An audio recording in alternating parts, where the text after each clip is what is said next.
নমস্কার বন্ধুরা, আপনাদের স্বাগত আরেকটি হৃদয়স্পর্শী গল্পে, যেখানে আমি তানিয়া আমার জীবনের একটি নতুন অধ্যায় নিয়ে ফিরে এসেছি, এবারও চাচার সঙ্গে। গতবারের ঘটনার পর আমার মনে একটা অদ্ভুত মিশ্রণ ছিল, স্নেহ, দ্বন্দ্ব আর একটি অপরিচিত আকর্ষণ।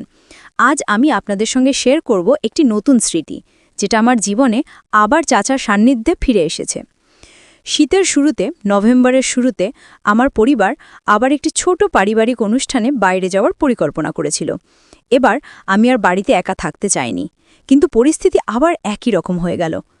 বাবা বললেন, তানিয়া, তুই বাড়িতে থাকবি, আর রমেশ চাচা আবার তোর সঙ্গে থাকবেন। আমার হৃদয়ে একটা ছোট আলো জ্বলে উঠল, যদিও আমি নিজেকে সামলে নিলাম। চাচা এসে বললেন, তানিয়া, এবার আমরা একটু মজা করব, কি বলিস? তার হাসিতে একটা সান্ত্বনা ছিল, যা আমার মনকে শান্ত করল। সন্ধ্যায় আমরা রান্না করতে গেলাম। শীতের হাওয়ায় রান্নাঘরে একটি উষ্ণতা ছড়িয়ে পড়ল।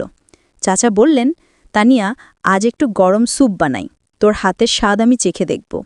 আমি হেসে বললাম, চাচা, আপনি তো রান্না জানেন না, আমাকে সাহায্য করবেন?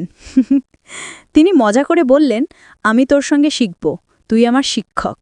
আমরা একসঙ্গে স্যুপ তৈরি করলাম, আর তার হাত আমার হাতের পাশে ঘেঁষে যাওয়া আমার মনে একটা অদ্ভুত সাড়া জাগাল। রাতে আমরা ছাদে গিয়ে বসলাম। শীতের আকাশে তারাগুলো ঝিকমিক করছিল, আর একটা মোটা চাদরে আমরা জড়িয়ে বসলাম। চাচা বললেন, তানিয়া, এই রাতটা যেন একটা স্বপ্ন, তুই আমার সঙ্গে আছে বলে এত সুন্দর লাগছে। আমি লজ্জায় মুখ নিচু করে বললাম, চাচা, আপনি এমন কথা বলেন না। তিনি হেসে আমার হাত ধরে বললেন, তুই আমার জীবনের একটা অংশ, তানিয়া, এটা মানতে হবে। তার গলায় একটা গভীরতা ছিল, যা আমার হৃদয়কে ছুঁয়ে গেল। শীতের রাতে ছাদের উপর আমরা চাদরে জড়িয়ে বসেছিলাম, আর চাঁদের আলো আমাদের চারপাশে একটি রোমান্টিক আভা তৈরি করছিল।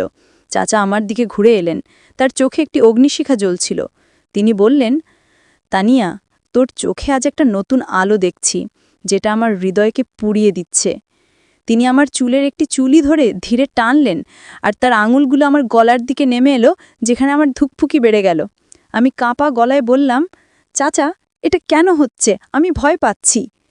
তিনি কি তীব্র দৃষ্টিতে আমার দিকে তাকিয়ে বললেন, কারণ তুই আমার রক্তে আগুন জ্বালিয়ে দিচ্ছিস, আর এই শীত আমাদের কামনাকে জ্বালিয়ে তুলছে। তিনি আমার হাত নিজের হাতে নিয়ে তার ঠোঁটে ঠেকালেন, আর তার উষ্ণ শ্বাস আমার ত্বককে ছুঁয়ে গেল। আমি আর নিজেকে সামলে নিতে পারলাম না। আমার হাত নিজে থেকেই তার বুকের উপর চলে গেল, যেখানে তার হৃদয়স্পন্দন আমাকে ডাকছিল। চাচা আমাকে বাহুতে টেনে নিলেন। তার শক্ত বাহু আমার কোমল শরীরকে জড়িয়ে ধরল। তিনি আমার কানের কাছে ফিসফিস করে বললেন, তানিয়া, আজ রাতটা আমাদের, যেমন সেই গ্রীষ্মের রাত ছিল, কিন্তু এবার আরও গভীর। আমি চোখ বন্ধ করলাম, আর তার ঠোঁট আমার ঠোঁটের কাছে এসে থামল, একটি মুহূর্তের জন্য সময় থেমে গেল।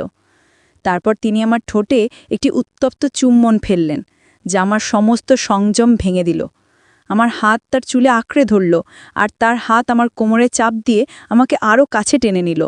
আমাদের শ্বাস দ্রুত আর অগ্নিশিখার মতো তীব্র হয়ে উঠিল। চাচা আমার গলায় তার ঠোঁট নামালেন, আর তার প্রত্যেকটা স্পর্শ আমার শরীরে একটা বন্যা সৃষ্টি করল। আমি তার নাম ফিসফিস করে বললাম, চাচা।